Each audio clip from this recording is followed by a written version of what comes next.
What's up? What's up? What's up? What's up? It's your boy Domuto. We back with another video. Today we are watching Carthu's Dojo. What is actually a legendary Super Saiyan? What is it? What is a legendary Super Saiyan? Cause Goku supposed to be a legendary Super Saiyan. Broly, we got Broly. We got what that nigga name Yamoshi or some shit like that. So who's the legend? Who is the legendary Super Saiyan? You know what I'm saying? I guess your emotion, but you know, anyway, we can let Carthu explain all that because I'm gonna get confused. And yeah, let's get it. If I ask you who the legendary Super Saiyan is, I'm sure I'd get a lot of answers. You will but get a lot of answers. Not all of them are actually right. That isn't your fault, though. Dragon Ball is a convoluted series in a lot of ways, due to the multiple continuities that have existed basically since the first anime adaptation began. So let's go through everyone who is or isn't the legendary Super Saiyan. I'll even make a little chart to keep track of them. What better place to start than the very first Super Saiyan who we hear about very vaguely in the original manga? The legend of the Super Saiyan was one that struck fear into the universe, often described as a legendary warrior of the Saiyan race who had no equal. This legend was so well known that even the Grand Elder of the Namekians knew of it, and in hindsight, it was likely written in the Namekian Book of Legends like the Super Saiyan God ritual. The Super Saiyan was said to be a merciless warrior that had an insatiable battle lust, but this was the legend passed down by the Saiyans. The truth about the original Super Saiyan is something that we wouldn't learn until decades later. You see, Toriyama did an interview answering questions about Super Saiyans, and one asked if the original Super Saiyan God and the original Super Saiyan were the same person. I'm going to focus on the Super Saiyan portion of this interview since it's the most relevant to what's being discussed, and I already have a video covering Super Saiyan God. Toriyama tells us the first Super Saiyan was named Yamoshi, and he rebelled against the evil Saiyans that were shaping a negative future for the Saiyans as a whole. Eventually, Yamoshi was cornered by the opposing Saiyans, possibly seeing his comrades die in front of him, and in his desperation, he became the very first Super Saiyan. Yamoshi went on to battle all the evil Saiyans on his own, but ultimately his stamina and the transformation ran out, leading to his death and the legend of the Super Saiyan being born. What's interesting here is Yamoshi is described as a malicious Saiyan, filled with an unquenchable battle lust, but that's due to the perspective of the Saiyans that survived. History is written by the victors, and the evil Saiyans that won saw Yamoshi as the enemy that massacred them easily until his power gave out. So of course, Yamoshi is a legendary Super Saiyan. And even more specifically, he is the legendary Super Saiyan. So the next Saiyan to talk about is obviously Goku, the first Super Saiyan in 1,000 years or something like that. The 1,000 years part of the legend seems to be tacked on randomly at some point by the Saiyans, since it doesn't actually matter for the transformation. In the Frieza saga, the entire arc was building up to who would be the Super Saiyan, and it turns out, much like Yamoshi, Goku was fighting an evil regime and saw his comrade die, leading to his transformation. This should be obvious, but yes, Goku is a legendary Super Saiyan, and again, you can even argue he's the legendary Super Saiyan for the modern age. The only reason people don't believe this is because of things we'll talk about later. I just want you to think about it, though.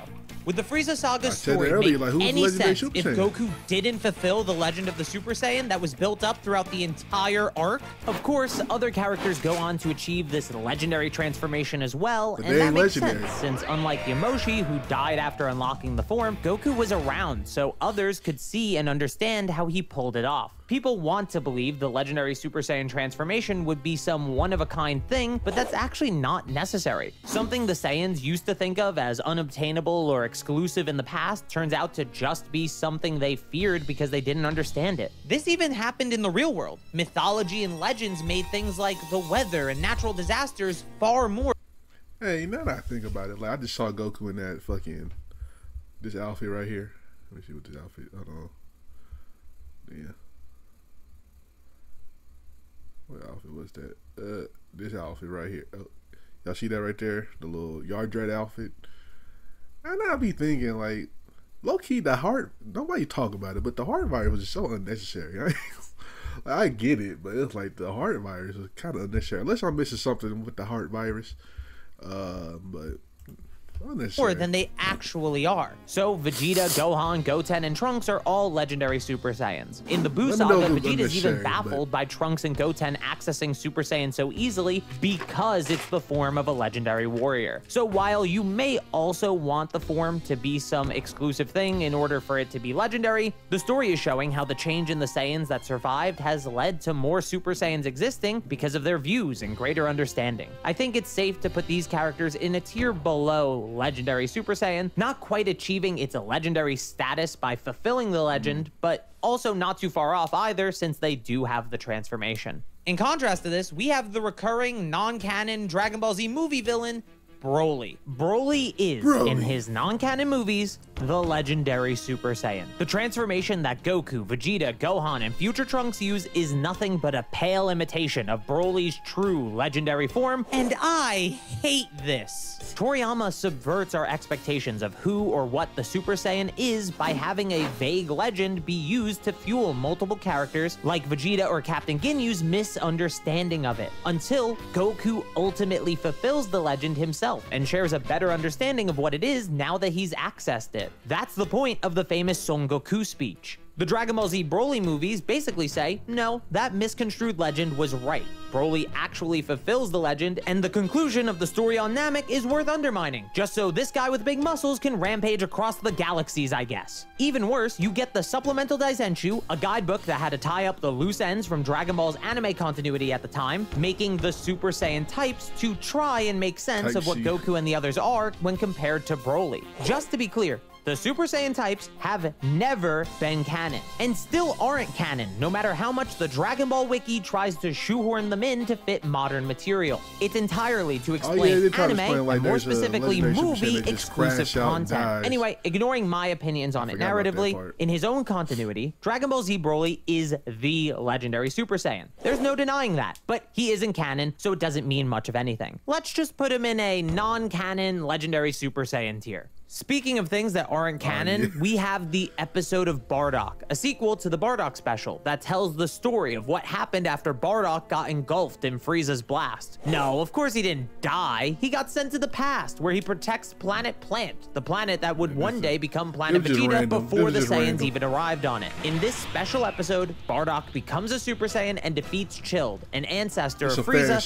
who passes down a warning to his family to beware the Super Saiyan. At least this is actually the right transformation, but much like Broly, this is a non-canon continuity, so within its own continuity, Bardock is the legendary Super Saiyan. But obviously, this story conflicts with the modern story of Yamoshi, so just like Z Broly, this isn't canon, so who the fuck cares? Here's a fun one to think about, though. Cell. The first question is Cell even a Super Saiyan? The anime gives him an aura that closely resembles the auras of Super Saiyans like Goku, Vegeta, and Trunks, but that's anime only. He clearly uses what seems to be Super Saiyan Grade 3 as a way to mock Trunks, but you could argue that Cell is just doing what Master Roshi can do. I think that's a bit of a stretch, though. First, he doesn't have Master Roshi's DNA. People forget this, but Cell is only made up of 5 characters: Goku, Vegeta, Piccolo, Frieza, and King Cold. So who's he getting it from? Second, Cell's form also sacrifices speed for power, just like Grade 3, as shown when he tries it against Gohan. But we've never heard of Roshi having that same issue. And finally, when Cell becomes Super Perfect Cell, he claims his power-up was just like Gohan's, and he has an aura that's exactly like Super Saiyan 2 in both the anime and the manga, implying he was a Super Saiyan before this. At this point, there's gonna be 2 groups of people watching right now. People who think Cell is a Super Saiyan, and people who think Cell isn't a Super Saiyan. If you don't think that Cell's a Super Saiyan at all, then the answer is easy. He isn't a legendary Super Saiyan. If he is a Super Saiyan, though, things become a little bit more complicated. I think for a lot of people, the answer is still no, and I do. Wait, he gonna throw Buu in this? Because, like, Buu absorbed Goten in Super Saiyan 3, right? So, technically, was he Super Saiyan 3 combined with Piccolo fighting Gohan? Or fighting Vegeta? I don't know.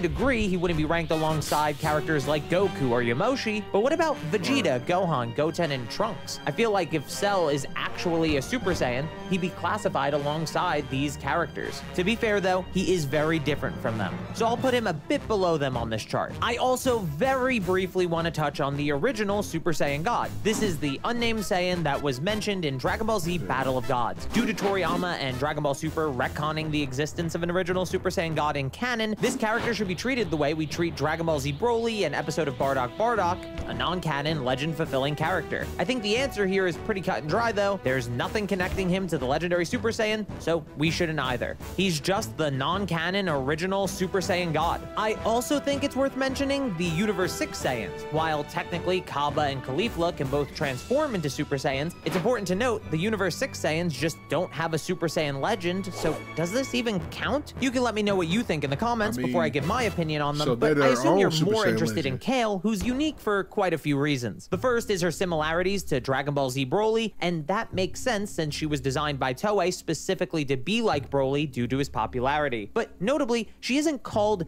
the legendary Super Saiyan. Before you comment, what about when Vegeta says she is? Hear me out. That's just not what Vegeta says. I don't know what marketing team at Funimation translated this because he actually says that might be the Saiyan's true form. As notable translator Herms pointed out at the time, due to the vagueness, Vegeta could be saying that all Saiyans used to be like Kale, or this is Kale's own true form. Both don't actually say anything about her legendary status, but to be fair, the Dragon Ball Super manga does. In contrast to Universe 7's legendary Super Saiyan, who's mainly feared due to him killing evil Saiyans before his own untimely death due to the power running out, Universe 6 has a legendary Saiyan. This demon Saiyan appears every 1,000 years and goes on a rampage with ever-increasing power until eventually that power leads to their own destruction. Did they even mention Kale is clearly Did they even mention Kale in the Dragon Ball Super Broly movie? I don't think they ever mentioned Kale, which is crazy. They should have never. Which is crazy. They should have, like, you know, mentioned her. Not even in the manga, they ain't mentioned her when they in the last chapter and shit. Like, that's damn. Hey, Loki, justice for Kale. Correctly stated to be this Saiyan, and is even shown to be destroying her own body with her power. Notably, Super Saiyan Berserker, the official name for the form Kale uses in the Dragon Ball Super anime, is very aesthetically different from its manga counterpart, so it's more than likely that these are actually just different forms. With all that said, I'd call Kale the legendary Saiyan, since that's the legend in Universe 6, which likely means that Kaba and Caulifla aren't legendary in any way, which funny enough makes none of them legendary Super Saiyans in any capacity, so we'll put Kaba and Caulifla in not legendary Super Saiyans, and we'll put Kale in her own wrong legend category. Finally, we're back to Broly, specifically Dragon Ball Super's version of him, and I kind of get the confusion here due to him being a reimagining of a non-canon character, but much like Kale, another Dragon Ball Super version of Broly, he isn't actually the legendary Super Saiyan. The big piece of evidence people point to is this line from a scientist early in the movie saying that Broly might be the Super Saiyan of legend, but that doesn't matter. The Saiyans knew very little about the Super Saiyan, as I've already established, and this is more than likely a fun nod to Dragon Ball Z Broly rather than anything serious. If we took it seriously, every time someone was called a Super Saiyan, Goku and Vegeta would have been Super Saiyans way earlier. Hell, even Gohan gets called a Super Saiyan in the Saiyan saga before Toriyama actually fleshed out the concept. What is serious though is Paragus' reaction to Vegeta's transformation into a Super Saiyan. In the subtitles, he says, "like the legend," and in Japanese, he explicitly uses the same phrasing as would be used for the legendary Super Saiyan name. This movie was written by Toriyama, don't forget, so reminding us of what the Super Saiyan of legend was done intentionally. Broly does transform eventually, but much like Kale, these aren't legendary Super Saiyan forms. This first form is Ikari, also known as Wrathful, a form that allows the user to use the power of an Ozaru without the moon or the cumbersome body size. This isn't even a Super Saiyan form though, so it's not worth discussing any further. The next form is just called Super Saiyan, but it's different because it's stacked on top of his Ikari form. While this form is just called Super Saiyan, there's likely an annoying reason for that. Future Trunks over here decided to take the name Super Saiyan Ikari for himself before fucking off to a different timeline that he's already in. As far as Toriyama and even the DBS manga are concerned, those are his two forms. But Toei added in Super Saiyan Full Power. This green-haired form is reminiscent of Dragon Ball Z Broly, but all it actually is a more refined mix of Super Saiyan and Ikari. Like I said, this form doesn't even exist in the manga, and with Broly controlling his Super Saiyan form in the latest Dragon Ball Super manga chapter, I don't think we'll see this ever again. Needless to say, Dragon Ball Super Broly isn't the legendary Super Saiyan, but now that he has some access to the form of the Super Saiyan of Legend, I'd put him with Vegeta and the Half Saiyans. So the final rankings are Goku and Yamoshi as the canon legendary Super Saiyans, Vegeta, Gohan, Goten, Trunks, Broly, and Cell are canon legendary-ish Super Saiyans, with Cell at the bottom of that list for sure. Bardock and Dragon Ball Z Broly are non-canon legendary Super Saiyans. Kale is a wrong legendary Saiyan, while Kaba, Caulifla, and the original Super Saiyan God are just not legendary Super Saiyans at all, due to the Universe 6 Saiyans not having a legend about it, and Super Saiyan God being a completely different form altogether. Make sure to subscribe if you haven't yet, and thank you so very much. Shout out to Carthu's Dojo, you know, saying letting us know what is a legendary Super Saiyan. I think I pretty much agree with what's going on here. I kind of agree with the well, I don't agree with the Broly and Kale stuff. Like, I think they are legendary forms, I guess. You say they're legendary forms, not a legendary Super Saiyan, you know what I'm saying? So I guess they do have their own category, so I kind of agree with that. So anyway, shout out to Carthu Dojo for the video. Make sure you like, comment, subscribe, and you know what I'm saying? Check out the last Carthu Dojo video right here where he's playing something about Super Saiyan 3 and some other video right here if you enjoy. And make sure you like, comment, subscribe, and I'll catch you next time. Peace.